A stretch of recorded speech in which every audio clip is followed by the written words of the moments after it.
Hey there, welcome to LSAT Demon Daily. I'm Eric Johansson, a teacher with LSAT Demon, and joining me today is LSAT Demon student Darren, who has crushed the LSAT and is on to the next phase of his law school journey. Welcome, Darren. Thanks for coming on. Hi, thank you so much for having me. Congratulations on your success. Let's rewind to the beginning of your journey, though. Tell me about when you started your LSAT study and how you started your LSAT study. Yeah, so it's actually been about a year exactly now. The first official test I took was the January 24, and then the final official test I'm gonna end up taking is the January 25.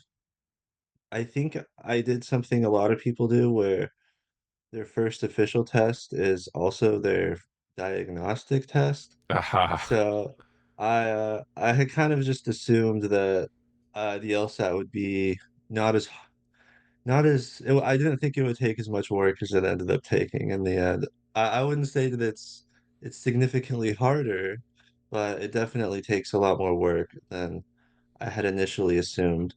So I went in, took my first test, didn't really know much. Uh, I think my way of preparing for that one was like a little four-part YouTube series. I thought I really found it with these it was not LSAT Demon, it was I think just some independent guy that was making LSAT videos, and I was like, I'm gonna kill it on the test Did now. those videos involve But any actual LSAT questions? no, they did not. They That's something I've really noticed with a lot of other platforms and test prep companies. There's a lot of focus on gimmicks and tricks and all these sorts of other tools you can do to work around your understanding to try and get points, but it didn't really work out for me. I got a 152, which is I think a great diagnostic score, but not a good enough score to go to the kind of law schools I wanted to go to. So 152, yeah, it's not I would be interested to know like statistically how many people go into their first official test and that's the first time they're actually doing any LSAT questions. It's not unheard of. I've definitely heard of it, but you walked out with some appreciation for the work that was ahead of you. So what happened after that? You got your score back, and was it like, okay, now I need to buckle down and do some work? Yeah, so I got the score back. I was like, well, I guess if I really want to go to law school, which at the time I was already pretty set on it, I guess I have a lot of work to do. So I started with a real test prep company after that. It was a different one, and they ended up being one of the companies that focuses more on things like highlighting, uh, and then the kind of the tricks I was telling you about. Mm-hmm. They would group a lot of questions and kind of talk about the theoretical basis for LSAT questions, but I still didn't end up practicing very much. So I think I had started doing some practice, which I hadn't really done at all for my first attempt, but I was still just doing, here's an individual question, we'll explain some of the stuff around it, but the volume of practice was not very high. Mm. So I ended up taking the April 24 test as my second test. And I was shocked when I got the score back because I actually scored the exact same as I had on the first time. So those fears really started to creep in. Um, I know there's a myth out there that you can't improve on the LSAT. That's something a lot of people believe. A lot of people believe it's something of an IQ test, which it definitely is not. Um, I know that people, when they say that, they point out that the average improvement is, I think, 1 or 2 points. So I started to internalize that and think that maybe that's the case. But I wasn't quite ready to give up.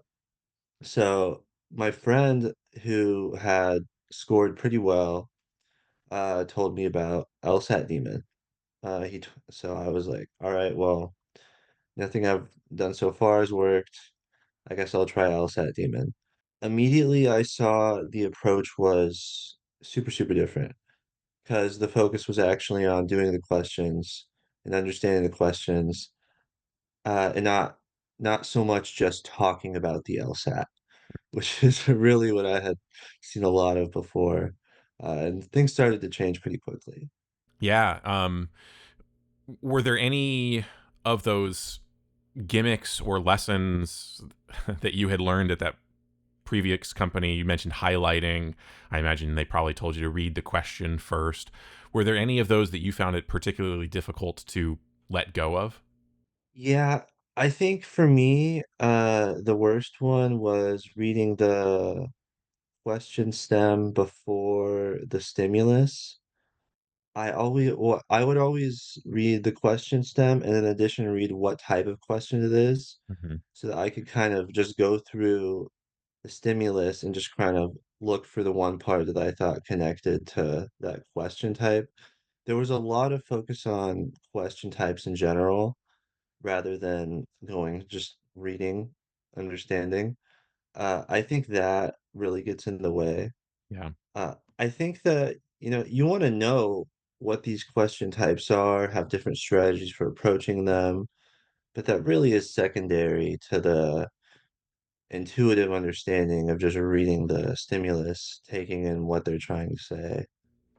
After switching to the demon and that taking on that intuitive approach, did you notice a change in your confidence or your performance on the test pretty quickly? Or, I mean, you still had, I guess, a journey ahead of you, but when did you feel things start to click? It was shockingly fast because I had already, been in the LSAT world, I thought, for a few months, but within just a couple weeks on the demon, uh, I really started to make progress. And it was just the intensive nature of the demon studying compared to other studying. When I would spend 2 hours studying, I would do a question. If I got it right, good. If I got it wrong, I'd watch a video why I got it wrong. I'd understand why I got it wrong. I'd move on to a similar question and I wouldn't make the same mistake. Hmm. And I would just have that constant practice combined with the direct feedback as to what my exact mistakes were. Um, and I think that just lets you really shoot up because I've noticed in my studying, I was I was actually happy a lot of the time when I would get questions wrong or make mistakes. Because if I'm getting a question right, there's nothing to learn. So whenever I would get a few questions wrong, I would have to be like, this isn't really negative because this gives me an opportunity to learn, whereas I already know the other stuff. That's a really key thing that I hope our listeners hear. I'm glad you said that you were happy when you got them wrong because that was a learning opportunity. I think that's a really crucial mindset shift. And yeah, so maybe talk me through, if you will, briefly your review process. You got that question wrong and you were like, sweet, I got it wrong. I have something to learn. What do you then do to learn the lesson? Like, what basically, I'm just asking, what does your review look like? Well, I guess it depends if you're doing a section or if you're just drilling. Just one Um, question. Like, you got one yeah, question wrong. How do you review it? I'll always try and figure it out before watching or reading the explanation. I'll try and see, now that I know, now that I've narrowed it down to one less answer choice, can I get it right? Usually you'll be able to get it right then because, usually you're between one or two. But if you don't, you can kind of double down on that idea because that means this is something that you really, really need to learn. So then you can go and read the explanation, listen to the explanation. But one thing that I also realized was you have to be super honest with yourself. And you can't just say, I read the explanation and I listened to the explanation and I tried it and I looked at it for a few minutes and I can move on. I decided that whenever I had a number of questions in my review inbox, I would not let something leave my review inbox until I was absolutely certain that I had learned my lesson. Otherwise, I figure there's no reason to have even reviewed it in the first place. So there would be times where there were some level five questions that were just really, really hard for me. And it would be in my reviewing box for like 3 weeks. I'd look at it like four separate times. And maybe on like the fourth time, it would finally just click with me. and I could move on. And I think being that persistent about fixing your mistakes is going to really help you improve on this test. Definitely. Yeah, I'm also love what you said about honesty, about being honest with yourself, about whether or not you really understood it. That takes um that's challenging to be that honest with yourself, whether it's in your review or while taking the test. To be honest with yourself, like, I'm not totally sold on this answer yet. I can't quite hit submit. A little bit more work to do. Were there any other big challenges that you had to overcome in whether it was LR or RC? Any big lessons that you remember learning? Yeah, a big one for me was time management, and more specifically around that was managing my time anxiety. Mm-hmm. Uh, I'm somebody who deals with a lot of test anxiety, and I think a lot of people deal with test anxiety around the LSAT specifically because of how much this test me means to them. For me, I would often just read way too fast because I'm like, I gotta finish the section, I gotta get through this. If I spend too much time on any one question, it's gonna kill me later in the test. Um, and this was just an idea that I had really internalized over the course of my life, I guess. Mm. And it is not the way to do the LSAT. It is the way to ensure that you waste a lot of time on the questions and don't necessarily get the points for the work you've done. So I had to spend a lot of time on LR and RC both, but I think this helped my RC score more than anything. Slowing down and making sure that I'm understanding line by line and not reading one word and then the third word and then filling in and just, reading as fast as possible to get to the end of the road.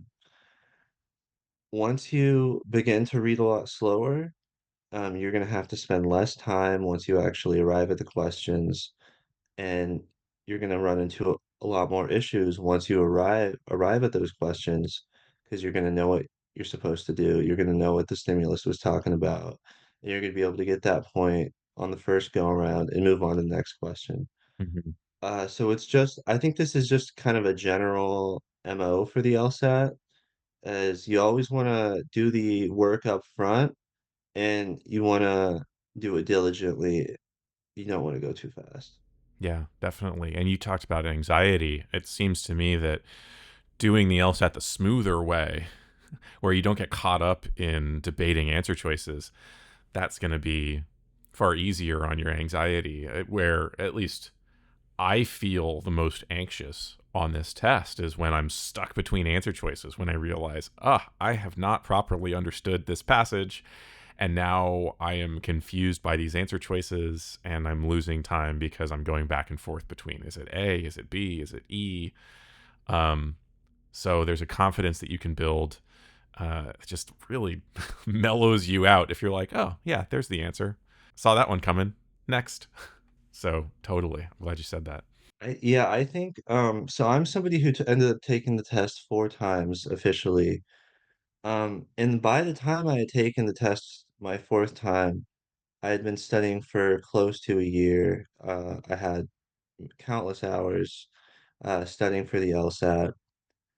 Over the course of that study, of that long study period, I noticed that there was a switch in me where I would no longer be worried about doing my LSAT studying for the day, and it was just like going to school or going to work or doing any other normal task in my day.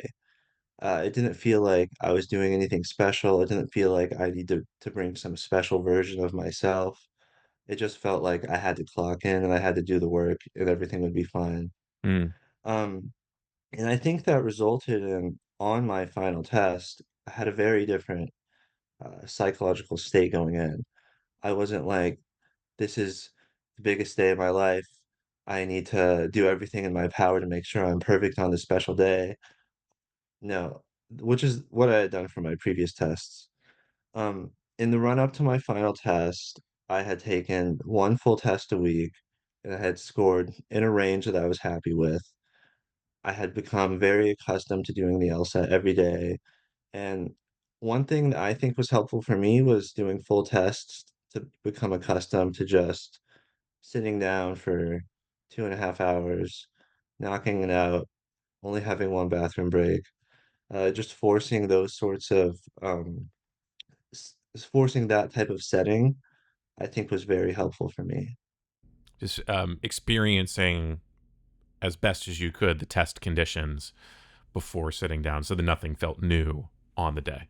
Sounds like you made the LSAT part of your routine. Had you carved out a particular time each day where you said, hey, this hour for this hour, I will study for the LSAT? Or were you a little looser in when you studied?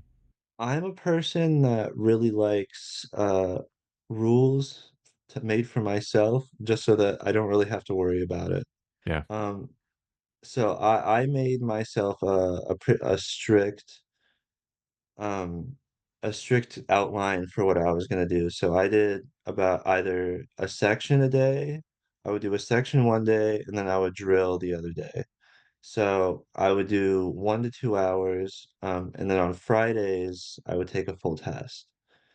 So I just made sure I would keep up with this, and as I kept up with this, the guidelines that I set out for myself at the start, my confidence rose, knowing that I'm doing the work.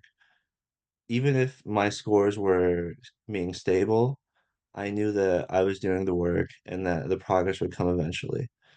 Because that is something that um, I did have to struggle, or I did struggle with a bit, which was the idea that the progress on the LSAT isn't really linear. And so I studied for about a year, right? I only saw progress in maybe five, six, seven big jumps. It wasn't like, I get up, I do 1% better every day. I think you are getting better every day, but I think you're not going to see those actual score improvements, until maybe a bit down the line. And that's one thing that people have to understand is just trust in the process. If your score hasn't improved in a month, 2 months, even 3 months, that's okay. You just have to keep doing the work, keep looking at your mistakes, keep resolving your mistakes, and you'll get there eventually. All right, so to get back to your actual LSATs that you took, you mentioned that you started with a 152 that was also your cold diagnostic. You studied for a couple months or a month or two with another prep company, got a 152 again, and then you took it two more times after switching to LSAT Demon. Tell me about those two test attempts. How did you do? How did you feel? Yeah, so for my third attempt, I took it in August and I got a 165. That's after I had been studying with LSAT Demon for 3 months, I think. So what's that, 13-point improvement in 3 months? Not bad. But so I was pretty happy with that. But I am an avid viewer of the podcast, um, and I had really internalized the idea that you should get greedy. Um, so I had already improved as much as I had, and I had PTs in the 170s. So I was thinking, you know what? I have 165. This is a good score, but I think I can do better. So I decided to take a little break, go back to my coursework because I'm working on a master's in public policy. I'll be graduating in April. And then when I finished my semester, I got back to it in December and January, in the lead up to my final test. And I just came back in and I re-upgraded to my live subscription. And I just started doing as much LSAT as I could. Um, so I did that for about 4 weeks, and I got my practice test range to a area where I was very comfortable. And then I took my fourth and final test, and we are here now. One thing for the practice test and the run-up that I think is important note, don't plan on overperforming your practice tests. Don't plan on getting lucky. This is something I did for that third test. And I was thinking, my I had averaged my practice test scores. It was about 167, 168. I was like, okay, 167, 168. Have a slightly good day. I'll get a, I might be able to get a 171, be done with this thing. Um, but every time I took the test, I actually ended up underperforming my practice tests by not a lot, like maybe 1, 2, 3 points. So I think it's important to be maybe even a little bit above your goal range. At least that's how it was for me. Mm. And so I know at the end, I think I had gotten like a 177, a 176, and then I ended up with a 174. So always be ready to do a little better or a little worse. But really key what you said, don't try to overperform on test day. Just stay within yourself, fall back on your training, do what you know you can. You were a student in my RC case briefs class, which is awesome. I teach that on Fridays, and apologies if this is a self-serving question, but I'd like to know what, if anything, you found helpful, or what I might have taught in an approach to RC that helped you. Yeah, RC was actually the section of the test that I had struggled with more. I think when I had been doing the demon for a little while, I had gotten to a point where I was, -2, -3 on LR, but there were a lot of times where I would really struggle with certain passages and I would do a lot worse at LR. So, your class has helped me a lot. You pointed out, you had a couple little heuristics that really helped me. One was the idea of the three C's: Mm-hmm. changes, challenges, and choices, which I don't know, something about three C's that was just easy for me to remember. Sure. So you had pointed out, what are the changes occurring in this passage?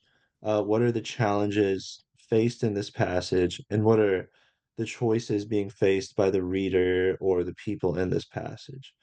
And I think these are three really important questions for building your understanding of the passage in a way that's going to let you answer these questions because you do already have a comprehensive understanding of this passage. It kind of goes back to the general LSAT demon idea of just truly understanding intuitively what is going on, but I think little tips like that you can keep in the back of your mind just to, you know, convince yourself to think about this or think about that. It can help you do a lot better on the test. I think you had also pointed out to think about why are they writing this and what is their position. One thing with a lot of the passages is a lot of them, it might be a topic that you're not necessarily predisposed to. So a lot of people initially, it's hard for them to be engaged.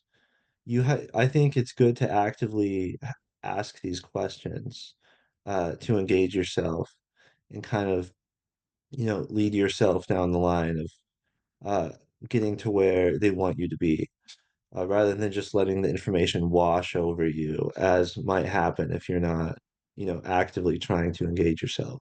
Mm-hmm. Yeah, it's amazing if you go in with a receptive mind, looking for, like you said, why the author wrote it, how much, even if it was something you didn't care about before, you might walk away from that passage actually caring. Um, in which case, the author did their job, and it means that you actually read that passage well. So yeah, you can surprise yourself with what you pick up in those RC passages. Yeah, absolutely. A lot